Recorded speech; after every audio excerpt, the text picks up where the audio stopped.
Good afternoon. It's quite humbling to be here in front of this group and say anything about Tanzania because I believe all, virtually all the expertise and knowledge about mining and energy that resides in Tanzania happens to be here. So I'm quite challenged to talk something about that particular field. But what I can speak, and this is from my own beliefs, that Tanzania has a way to go before it becomes a world-class investment destination. But it's on the way on conditions. There are certain conditions there. But what I can say is Tanzania has the makings of a great success. And we all know that. Just a reminder. Speaking about the opportunities and challenges that I face in Tanzania, you can leave the global perspective. So speaking from the global perspectives, we know there's opportunity for this country to move forward and transcend all the barriers that we're facing.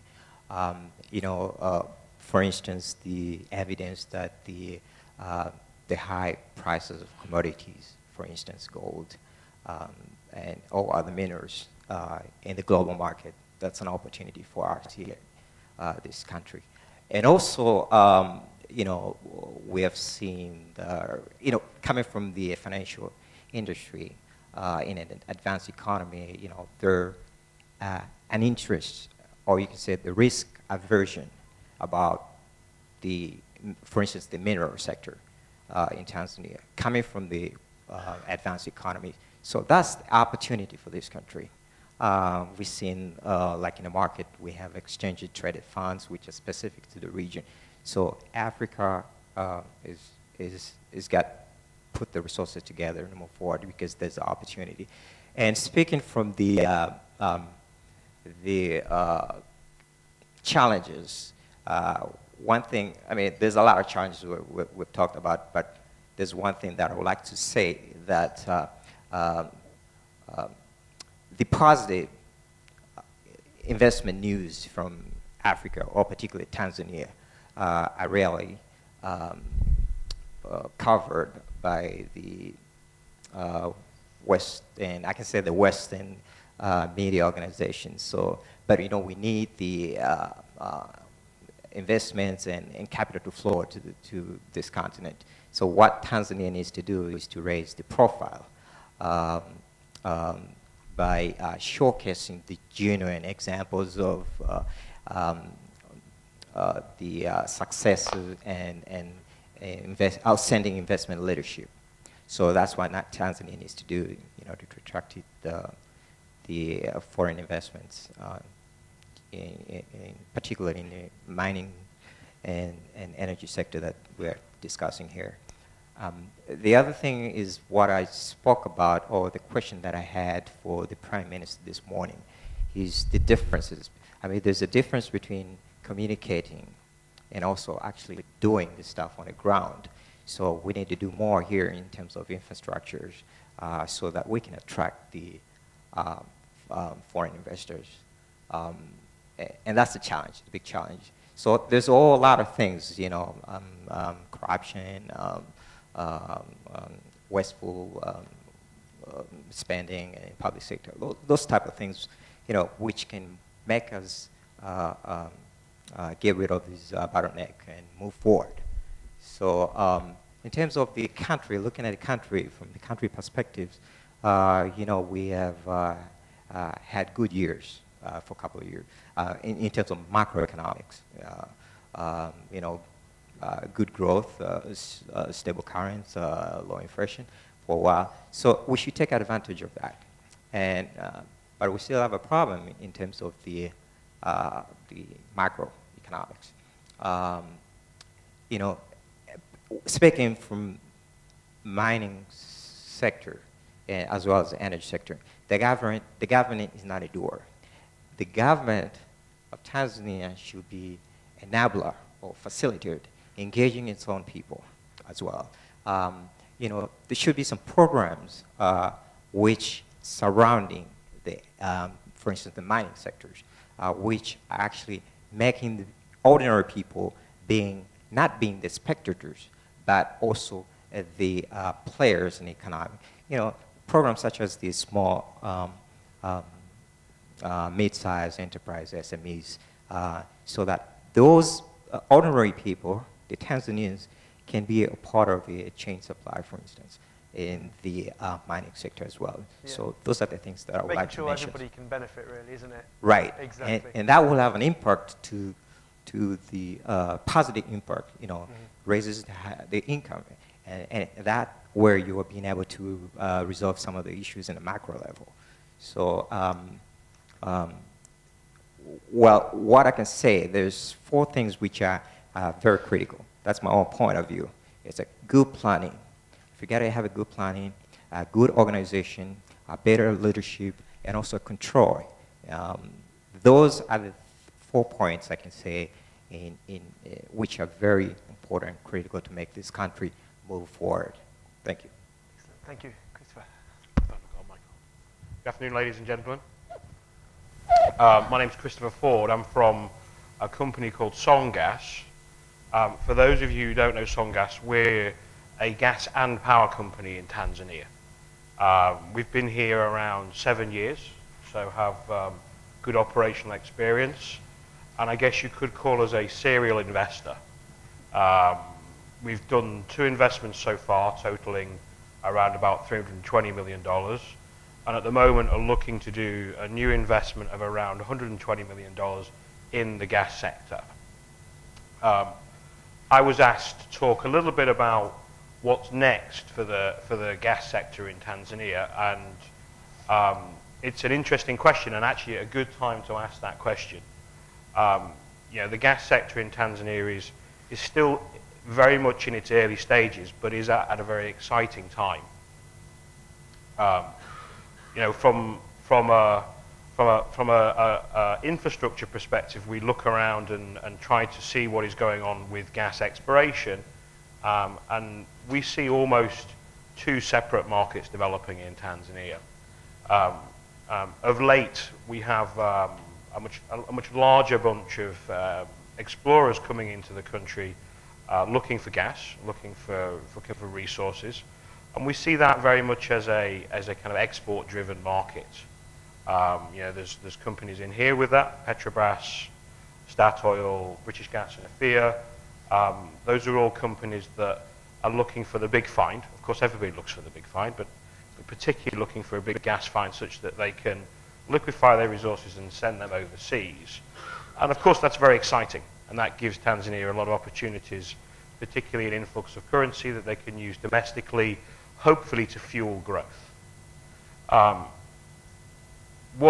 However, what we also see is another aspect of the gas market, and that's a domestic market. Our company was formed around a smaller reserve in Songa Island, around about 1 trillion cubic feet, and that's been used, like I said, for 7 years. But what we see as a domestic market is potentially growth there. We're in the middle of a power crisis, as the Deputy Minister mentioned. And we see that this domestic gas market has a real role to play in helping to resolve this crisis. At the moment, the only producing field is Songa Island. Well, actually there's 2. Songa Island is the only one that's producing material volumes. Artemis in the south, or Wentworth Resources in the south, are producing just a million cubic feet a day, which is a very small volume. But what we do hope from the market is that we get gas for this domestic market from 2 sources. One from these small to medium-sized fields like Songa Island, and then maybe as part of this larger exploration activity, a domestic content on these explorers, such that that gas can be used to provide infrastructure and to provide generation, and provide industrial growth within the country. And we believe that could be a very positive path for Tanzania. And whilst looking at the very positive benefits available from the export market, Tanzania has to be very, very careful it doesn't take its eye off this domestic market. We see that that market has a number of steps. The first one is the full exploitation of Songo Songo Island, and as a company, as I mentioned, we're looking to do an investment to try to help that. There is also activity in that region which would see potentially smaller reserves bulking out what is already there and allowing further infrastructure projects to develop, and as the Deputy Minister mentioned, potential pipeline projects down there. So that's a kind of a rosy picture. I think it is a rosy picture. I think Tanzania has the potential to be both a gas exporter and a significant consumer of gas domestically. What we have to be careful of, though, is we don't become complacent, because these opportunities do not come along very often, and it's important that Tanzania now acts ahead of time in order to make sure that opportunity is realised.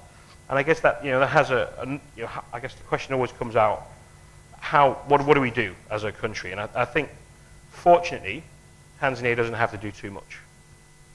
The private sector will help, and the private sector is here to try to help exploit these reserves.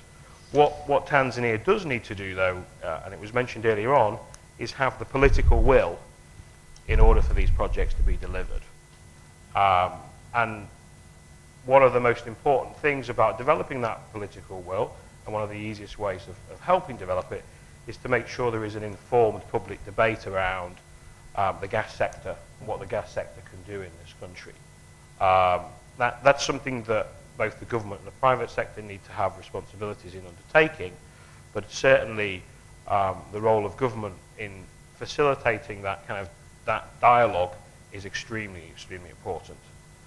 The Deputy Minister also mentioned that there is a legislative framework, and I think the good news for Tanzania is that bar one or two more pieces of legislation, the framework around energy and electricity and gas is actually a relatively sound one.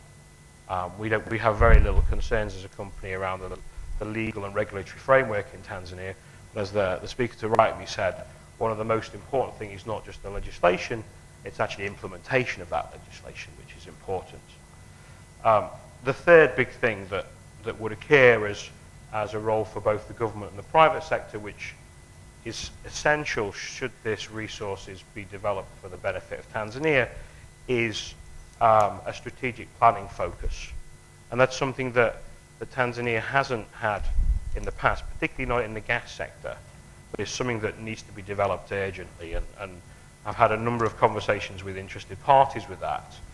That idea of developing a strategic vision for the sector and developing a plan around that vision is important.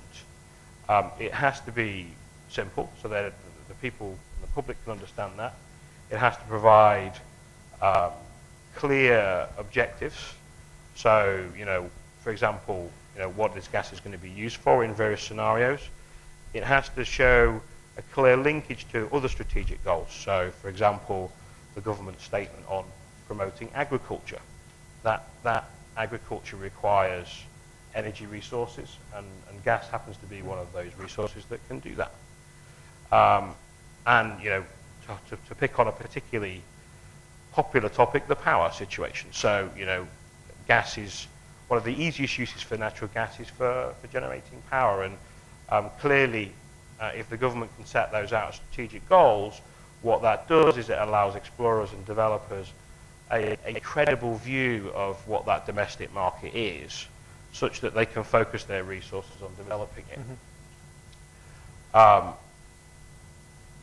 I guess the key to that, though, is what we said. It's working together with the private sector and the government, and there's a lot of talk about public-private partnership.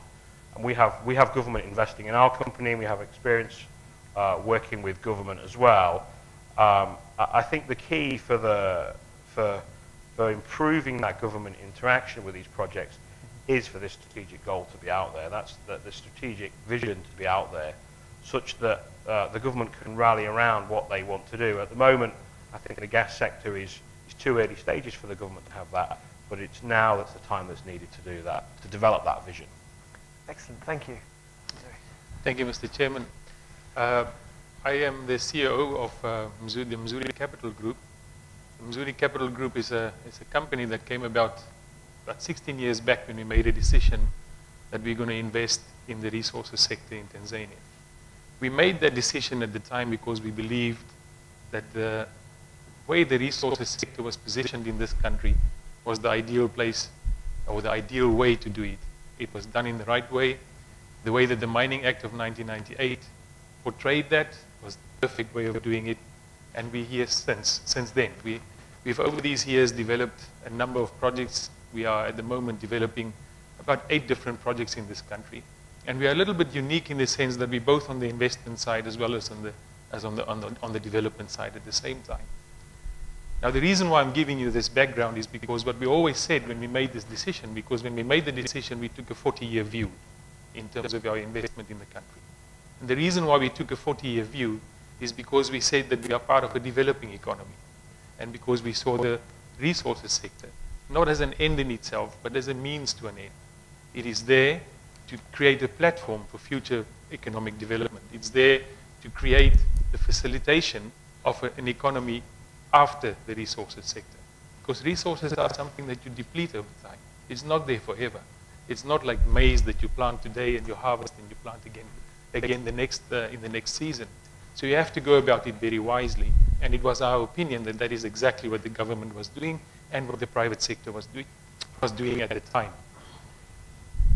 The challenge that we saw at the time was whether we will be able to get everybody to evolve in this process in such a way that we do not lose track of the original objective, that we do not get sidetracked by the spoils that will get on the table as the industry develops.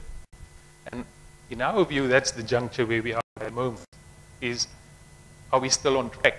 Are we still advancing that objective? Are we still in line with those original goals that we set? And if I listen to a few of the things that Mark said just now, sometimes I doubt, because I think change and the necessity of change has brought us to a point where we've lost sight sometimes of what the real objective is. And that is to position the resources sector in such a way that it is the launch pad for an economy for the time that will come, for prosperity and for development in time to come. And not to take everything that we can from it right now, in this immediate, at this moment. And that is challenging because there's a lot of demands. If you look at the questions that are asked, do the increasing taxes make it less attractive for investors? Well, if those are motivated by protectionism, or if it's motivated by a sense that the mining sector is making a lot of money, they should be penalized for that, or if that is driven by a fact that there's too much political pressure and we have to do something, yes, of course, then it's negative. But I don't think it is. I think it is because there's a true sense by all stakeholders, that this is needed and this is required to stay on track with the way that we position the resources sector as a launch pad for a lot of activity. From our perspective, Christopher said that they are serial investors. Well, if they are serial investors, we are habitual investors in this country. Like I said, we have projects in all. We have coal projects, we've got uranium projects, we've got gold projects, we've got our own base metal project, and we still firmly believe in this, and we continue to invest. And as long as we can ask that question, if you come back to the other question that was asked in terms of the linkages, in terms of the different sectors, that's one of the areas where I think there's a lot of improvement that can still be developed between the various sectors. Again, if we see the resources sector as a launch pad, we have to develop these linkages. And government has got the most important role to play in that. Because government is primarily a facilitator. And if they can facilitate these linkages by means of economic benefit, rather through directive and coercive power, then we will be able to get to all the potential that everybody has been describing just now in the sense of working together as a collective. Because in the final analysis, it is the collective effort of all participants in the economy, like Mark said at the beginning, which will safeguard the health and the success of each individual sector in the final analysis. Those are just a few thoughts. Thank you very much. I think we've covered a tremendous amount of ground there, but I'm keen to be able to open up the discussion to the floor. So if there are any questions, then we can cover one or two, or I shall ask some of my own. I shall hog this very knowledgeable panel that we've got up here. I'd like to kind of summarise the fact that quite a level of optimism, I think, a framework that is not too bad. There are some concerns. There's with the tax authorities and local authorities and how that's dealt with, but a general feeling that it will be possible to work more with the government and to widen the benefits of the of Tanzania's resources, that everybody can benefit over the longer term. If I could I would like to ask panelists with a specific kind of mining expertise. So Mark and Louis, how have you found the new Mining Act that came into force last year? Are there any specific problems that you have with that we could maybe ask the Minister to comment on? Mark, shall I go first? Well, I mean, Mark already raised the issue of uncertainty. I understand the reasons, and I think all of us understand the reasons why we had, because it's an evolutionary process. The 1998 Act was always going to fall short in terms of providing for the production environment. It was heavily biased towards creating a good exploration environment. But in this process, us as true explorers, because we focus primarily on early stage exploration projects, well, we've been penalized in the process. We've lost our exemptions. We have to pay VAT, which took a 22% out of our exploration budget last year. Yet we cannot register for that because we are not a revenue-generating entity. So we're sitting in this situation. And these things are not negative remarks. These are just realities that we have to deal with. And then there's been an ongoing discussion. Mark mentioned the situation about capacity. We are busy with 2 listings for the Dar es Salaam Exchange, Mr. Minister, that we hope to do this year. We can't do them at the moment because we don't have the necessary paper in place from the ministry side. That's holding us back. We've always wanted to be the first resources company on the exchange, and the system is preventing us from doing that at the moment. Okay, excellent. You got any thoughts to add, Mark? Well, I pretty much agree with all of that. It's, the new act is, the intentions are reasonably clear, and yes, it is another step in the development. The exploration companies didn't get a fair deal out of it, I don't think. They were ignored or largely ignored in the consultation process. But they're still important because, as I said earlier, Tanzania is still underexplored. It was the junior companies that brought mining into Tanzania in the 90s, and all of the success today is on the back of those entrepreneurial companies that came in ahead of the pack. And I don't think they've got I think they've got a little bit of a rough deal out of the new act. But the main problem that we have with it is that the regulations, the new template mining agreement and so on, none of that has been resolved yet. And there's a lot of uncertainties on how the new act will be administered and interpreted. Okay.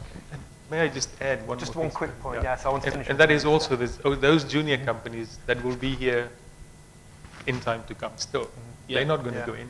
Okay, excellent. Well, we're coming to the end now, but I would like to give the Deputy Minister, who I rudely interrupted before, I'd like to give you the last word, Honourable Minister.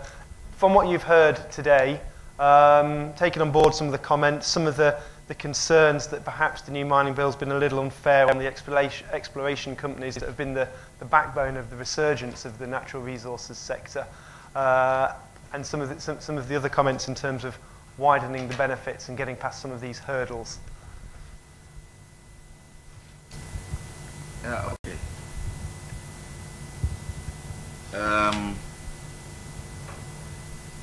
Regarding the mining act and the mining policy, it's always nice to refer to the boss once he's spoken, because then you can never go wrong.